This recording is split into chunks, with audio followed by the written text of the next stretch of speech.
Hej, Jane fra Business by You. Jeg kunne godt tænke mig at tage fat på en af de største myter, der findes omkring det at være introvert. Rigtig mange tror nemlig, at hvis du er introvert, så er du per definition også genert. Men sådan er det faktisk slet ikke. Og faktisk så er det også muligt at være ekstrovert og genert. Det er der bare ikke så mange, der tror og ved for den sags skyld.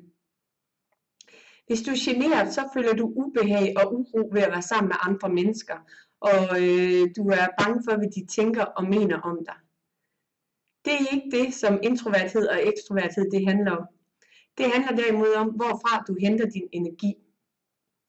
Som introvert, så henter du energi i selskab med dig selv, hvor du har tid til at tænke og reflektere og analysere og få hold på alle de indtryk, som du får, når du går ud i verden. Jo mere tid du bruger med dig selv, jo mere energi får du til at gå ud i verden med. Som ekstrovert derimod har du brug for at gå ud i verden og være sammen med en masse mennesker for at få energi.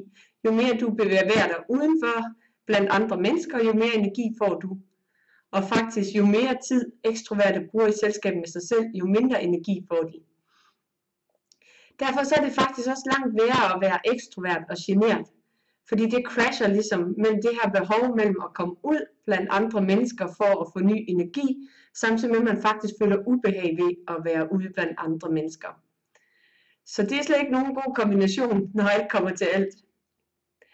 Men når det nu er sådan, at det at være introvert, det ikke handler om at være genert, hvordan kan det så være, at den her myte, den lever i bedste velgående? Det handler lidt om det her med, hvordan vi som introverte agerer og reagerer, når vi er ude blandt andre mennesker. Når vi er ude, så bliver vi påvirket af alle de her stimuli og indtryk, som vi hele tiden er udsat for, hvis man kan sige det sådan. Og det tærer hele tiden på vores energi. Bare det at komme ind i et nyt rum og møde nye mennesker, det kræver enormt meget mental energi som introvert. Og derfor så bliver vores batterier også hurtigere flade, og det betyder, at når vi begynder stille og roligt at miste vores energi, så begynder vi at beskytte os selv. Det sker helt ubevidst. Vi begynder simpelthen at trække os.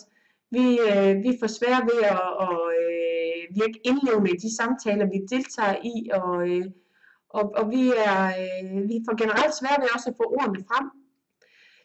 Så på mange måder så begynder vi at virke en lille smule fjerne og distanceret. Men det handler simpelthen om, at vi ikke har mere energi at byde ind med, men at vi i stedet for beskytter os selv. Men mange af de her træk, de minder jo på mange måder om, hvis du er genert og ikke rigtig er til stede, hvis man kan sige det sådan.